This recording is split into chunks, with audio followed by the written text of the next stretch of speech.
Hey, welcome back to Mainland Cycle Center. We're going to do a little video here on the KLX110 and the KLX110L and maybe some of the differences between them. So right here in front we've got a KLX110 and then behind that a KLX110L. So you can kind of get a difference of the height difference between the two bikes. The KLX110L is taller, so that's kind of the first thing. These bikes have been very popular. They're just a good seller for Kawasaki because they're a really strong, good running bike. And I think even sitting there like that, you can tell that the 110L is a bit taller. You know, the little history on the KLX110s, for those who don't know, is a few years ago there was really popularity in taking these type of bikes and modifying them, and even adults riding them and older kids riding them and racing them. And so a lot of guys would buy this KLX110 and then make lots and lots of modifications to them, and it's very expensive to do that, or it can be anyway. So Kawasaki decided to build the KLX110L that basically had some of those things done already, so you kind of get a jump start. So let's talk about some of those differences. They both use the same motor. It's a 110cc 4-stroke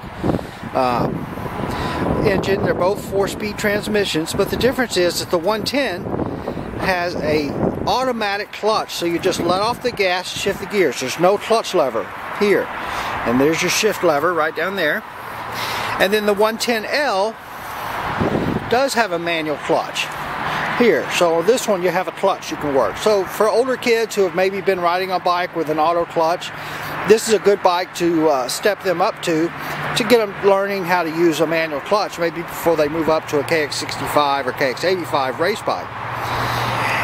So we've got the height, stiffer springs on the 110L, plus we've got the manual clutch.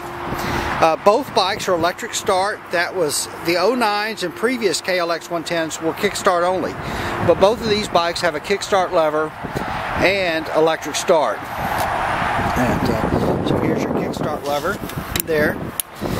They also, starting with the 2010s and up, both models, the 110 and the 110L, have electric start.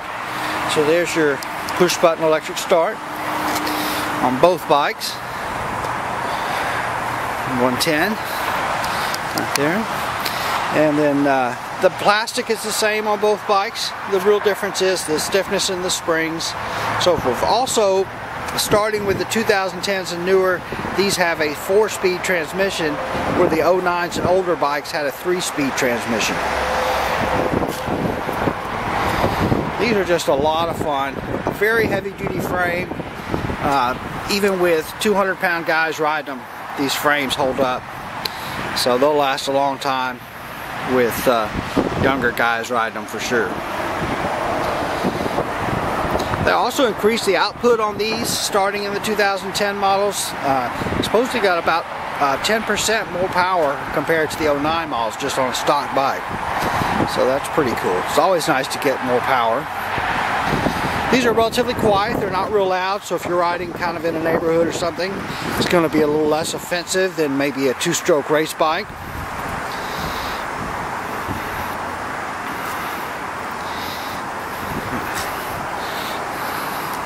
You can kind of see that when we squat down here, it covers that 110 up on the other side. But there you have it. That's a real short kind of overview of to look at a 110 and a 110L. We are Mainland Cycle Center. We're located about 30 minutes south of downtown Houston, just off of I-45 in Lamar, Texas. Our website is mainlandcyclecenter.com. Our phone number is 409-948-4969. We'd just love for you to give us a call, shoot us an email, let us know how we can help. Thanks for